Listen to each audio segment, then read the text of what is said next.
When the Smart 4.2 hit the showrooms 10 years ago, it didn't meet instant praise. Critics had difficulty respecting the small car as a real automobile, but since then it has become a success, with more than 1.2 million models sold. The Smart is sold in 43 countries across 5 continents. Now it's been improved technically and had a facelift.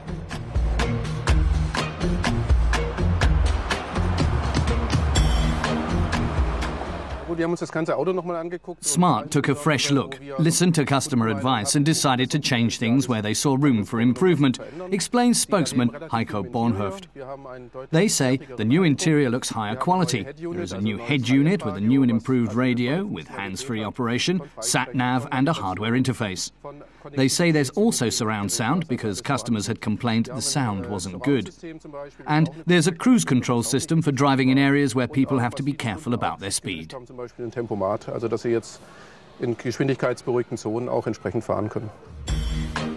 Now, side skirts and rear valances can be sprayed in the same colour as the car, and instead of 6, there are 7 colours to choose from.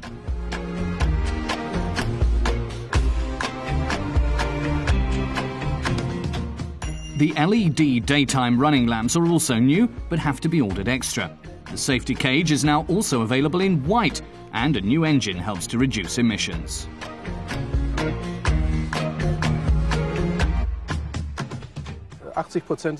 Smart says that 80% of the cars they sell have emissions of less than 100 grams of CO2, Heiko tells us.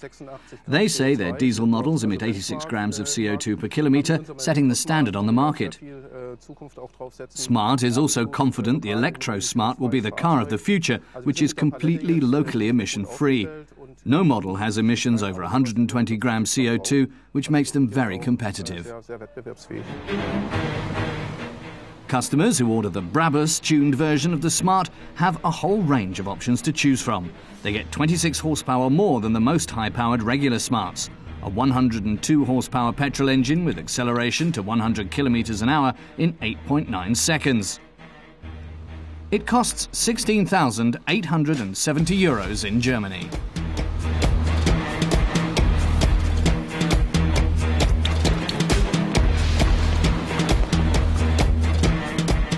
That includes a leather steering wheel with sporty paddle shifters.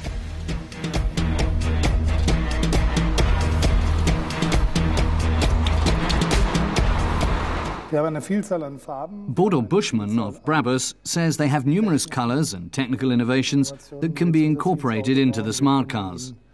He claims they can create an interior that is exciting and as soft as the finest leather, all in accordance with customer requirements. He says Brabus can fulfill wishes for nearly any colour combination.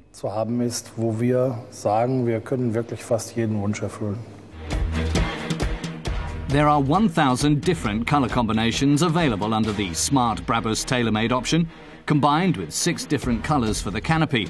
The new look rear also has 2 exhausts.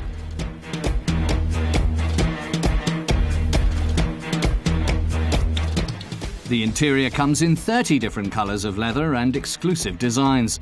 Customers can choose from the entire Smart Brabus accessories catalogue.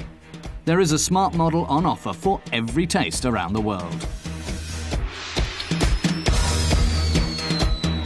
The convertible soft top can be easily opened and closed.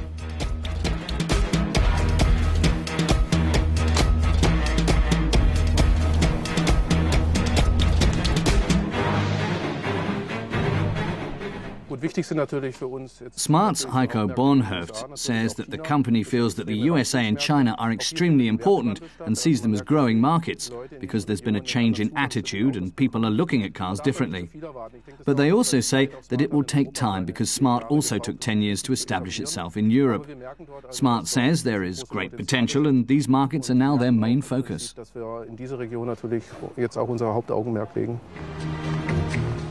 Smart is on the up. It's soon to be introduced in Argentina and Indonesia.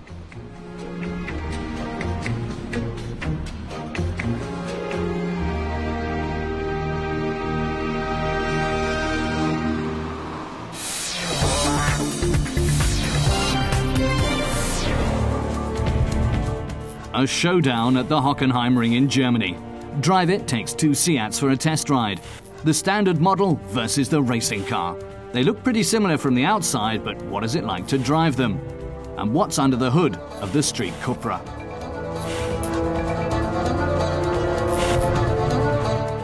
Thomas Marshall is our designated driver. The 45-year-old is a Seat Leon Super Cupra champion.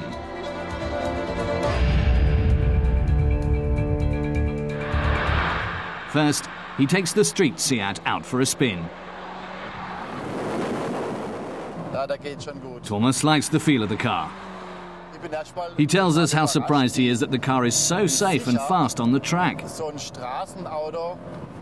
He finds it hard to believe this is just a normal car.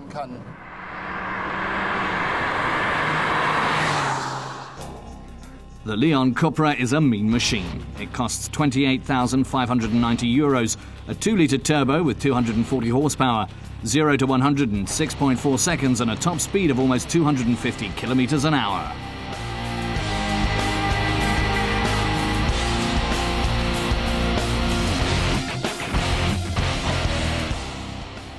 The interior looks relatively normal, but there are telltale signs that this car is fast on the road.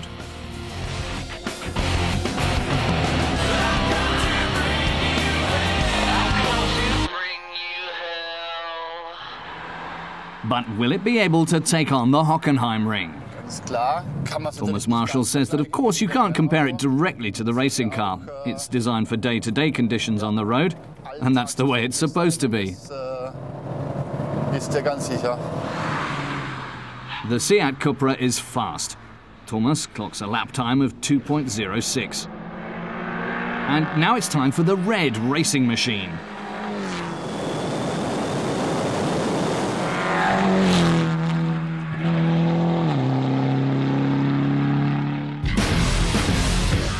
The racing Cupra is a much leaner version. Weight reduction is key. Everything is taken out except for the driver's seat, adjustable suspension and a roll cage built in.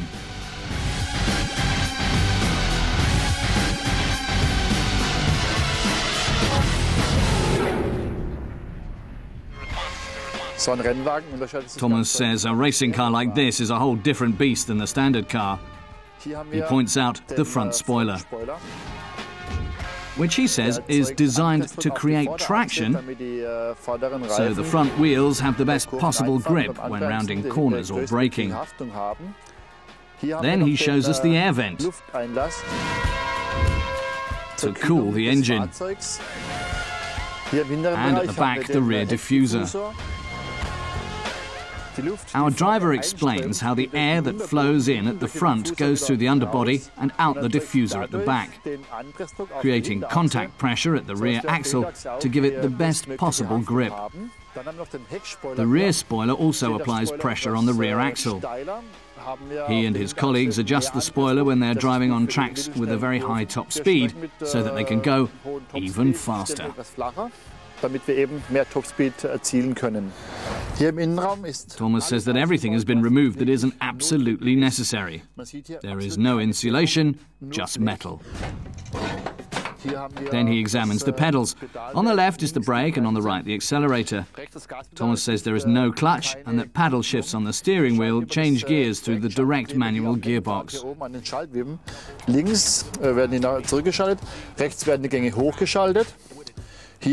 Thomas then points out the stack system, used to read data while out on the road. It shows water and oil levels and also the lap times. The yellow button is for communicating with the team, so that he can stay in touch in case something important happens. The red knob is for changing brake pressure. Thomas says that by turning the knob to the right, more brake pressure is applied to the front, so the front axle has more brake action, and left is to apply more pressure at the back, which is normally done when it's raining. Thomas also shows us the switch for the central electrical system and the ignition switch and the red button to start the car.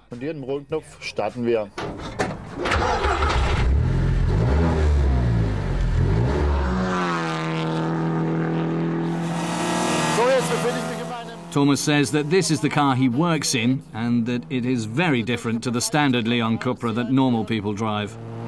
Cupra, ein deutlich anderes Fahren. Thomas adds that the same engine is used in both the normal car and the racing car, but the racing car has a bigger intercooler. Nur mit größeren Ladeluftkühlern.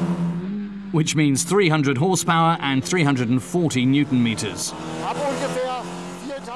Thomas tells us the turbo kicks in when the revs get up to 4 or 4,500.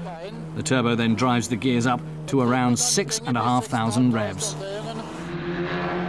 The car has a fighting weight of 1,220 kilos.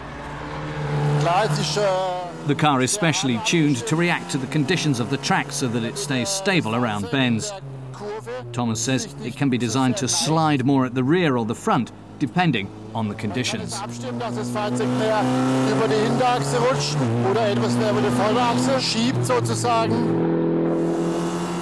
He says the brakes are different and there is no braking power booster, so the drivers really have to push hard to get the car to brake. That said, the advantage is that the braking power remains constant. Eine vernünftige Bremswirkung zu erzielen, aber sie hat den Vorteil, sie baut einfach nicht ab. It doesn't sound very comfortable, but it means the car is 15 seconds faster than the normal model. The Leon Cupra road car certainly did a good job. It wasn't built for the track, but it still performed well. It's nice on the eye, practical and safe, and is a good ride. A perfect car for out and about in town and the country.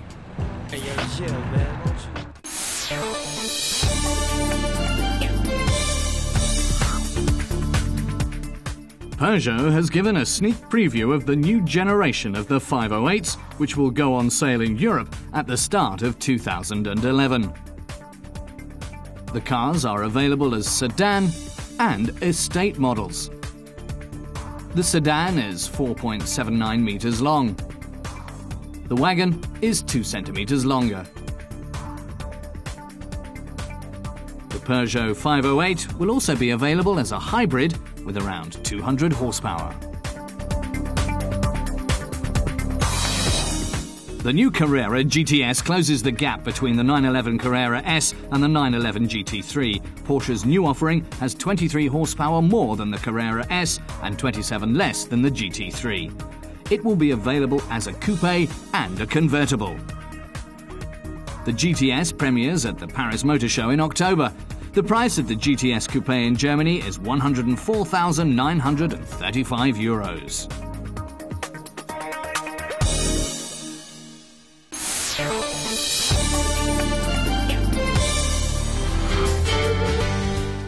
Three years ago, the C-Crosser became the first ever SUV from Citroën.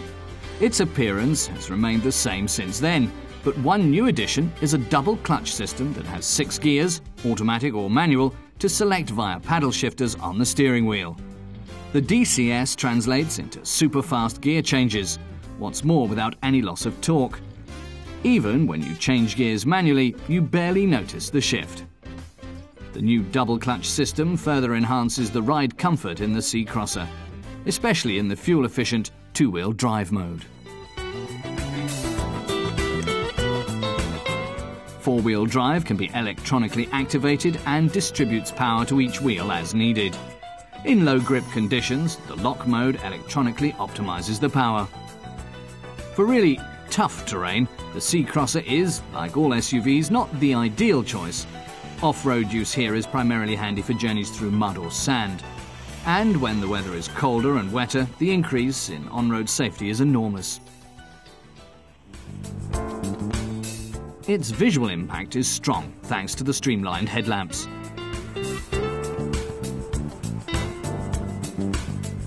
And the radiator grille is rather large by Citroën standards. The car measures 4.75 meters long, and standing 1.72 meters tall, the C-Crosser does look quite muscly. Another prominent feature are the wide mudguards and the flared wheel arches. Coupled with the new DCS, the 2.2-litre diesel engine in the car we tested produces an official fuel consumption of just 7.3 litres for 100 kilometres. At the same time, the C-Crosser offers both ample interior space and the driving qualities of an SUV. Note the extended wheelbase and increase in ride height. On the inside, the Citroën is surprisingly frills-free. Those expecting extravagant design experiments will be disappointed. Function is the key word here, a mantra that is not only reflected on the visual front.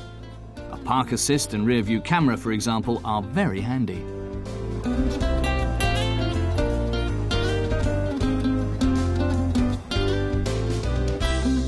The second seat row can be slid backwards or forwards 80 millimetres, which means potentially palatial conditions for rear seat passengers or for 60 extra litres of cargo.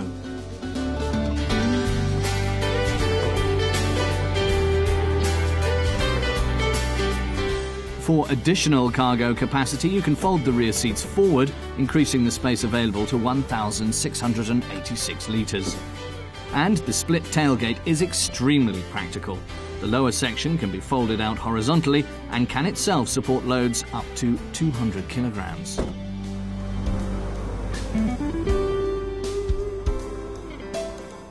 To get the double clutch system in Germany, you will have to order the top line of the Citroën Crosser.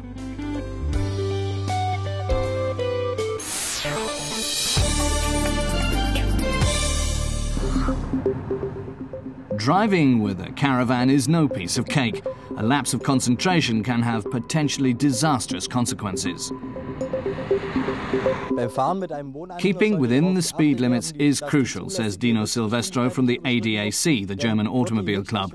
Going just a little too fast can destabilize the trailer.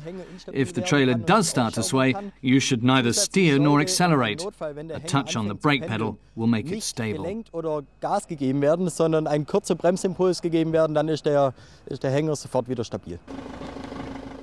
Fortunately, there are now electronic assists available. Some modern cars are fitted with an ESP that can also keep the trailer central.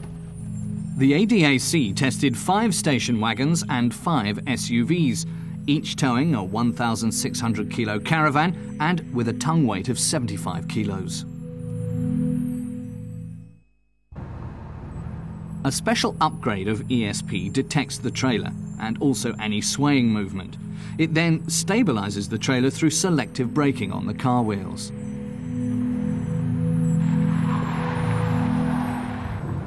This is a simulation of evasive action when suddenly facing an obstacle at around 80 kilometers an hour. The test performances range from satisfactory to good, although none were outstanding. The results show that SUVs being heavier have the better stability, says Dino Silvestro. Together with trailer detection ESP, the outcome can be very good. The BMW X1 has excellent stability. Its trailer ESP engages early and efficiently and can quickly balance out any swaying. The result is high driving stability. This is not the case with the Audi A4, which is merely okay. Its trailer ESP is too slow to respond. This leads to the trailer swaying far more strongly. There is considerable difference in the response of the different systems. Dino Silvestro finds the trailer ESP in the VW Tiguan too sensitive, meaning stronger braking in response to swaying. You lose about 40 or 50 kilometers an hour in speed. The traffic behind you has to watch out when the Tiguan brakes hard. Other systems are now also on the market for drivers who do not have ESP in their car. They likewise help to improve driving stability considerably. With older vehicles, there's the option of ESP in the trailer itself. If the trailer starts to sway, an electronic steering unit engages the trailer's overrun brake. These systems performed well in testing, regardless of whether the towing vehicle is fitted with ESP. Our test showed that trailer ESP can significantly increase car and trailer stability and ensure greater safety on the road.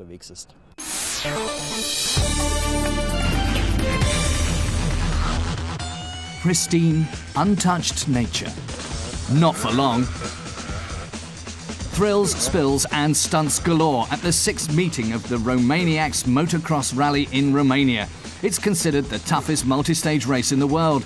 Daredevils congregate here for the ultimate challenge on 2 wheels. Crazy 5-day race through some really hard but beautiful terrain in the middle of Romania. It's a heap of fun. The first day of action is to determine the order of racing. The prologue is held in the Transylvanian city of Sibiu, with artificial obstacles creating a terrain that familiarises participants with what awaits them in the rally. Thousands of spectators defied the rain to follow the spectacle, although for some entrants the first day will also be their last.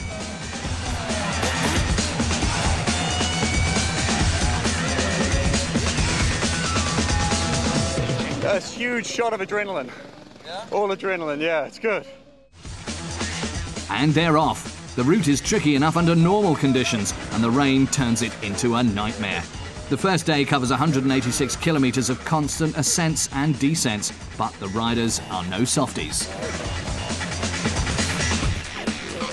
It's been up and down. I broke my shoulder, so pretty a lot of crashes, I would say, this year so far. It was quite a lot of effort to get like my broken shoulder back. You know, shoulder takes a lot of time. The next day, everyone's surprised to see how much tougher the rain has made things. One by one, the riders arrive at the finish, completely exhausted. I don't know what's happened. In the beginning, I have problems with the navigation. Then I had a bad crash. And now I'm in the finish. There's no rest day. The next morning, the punishing tour resumes. Man and machine continue to struggle against the inhospitable conditions. I started having some problems with the bike. It kept shutting off all the power. I just pressed on for a while, just hoping it would go away, as you do, and obviously got worse and worse. Just watched some of the other guys come past, and then eventually Daryl and Rian showed up. I saw Chris and I thought, sure, it's not possible, you know. And yesterday I had such a good lead from 3rd place. We had a look at his bike and I made the decision to help him. And Rian offered to help me by swapping parts of the engine around, parts of the electrical system, until the fault went away. And yeah, he wouldn't take no for an answer, and that was amazing. We swapped a couple of pieces over and spark again, and I kept going. If I was in the position and it was turned, I'm sure he would have helped me too. But it's not just material damage that they have to fear on the tour. Go, Ryan! The conditions were really hard, you know, and it was hard to go fast. And yeah, I was trying to catch up after my mistake, and I made a crash. I hit the tree, like straight into the tree, you know, like a big tree, and I crashed my bike, and I hurt my shoulder. Like really, this time was the one that was enough. It's done. The rally takes the riders from Sibiu to Petroșani and back, each day covering between 100 and 200 kilometres, taking in all manner of precarious paths. The biggest challenge involves the technically difficult sections along steep and narrow tracks. Every 70 kilometres, the riders can get some welcome refreshment and tank up their bikes.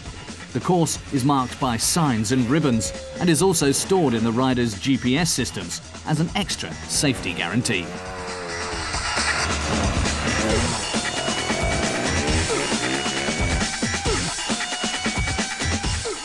Yeah, this year's weather condition has been quite crazy. We had an extremely wet May, where we were not even sure if we can do the racetrack that we wanted to do. The racetrack got so difficult that some of the sections were just not possible to pass anymore.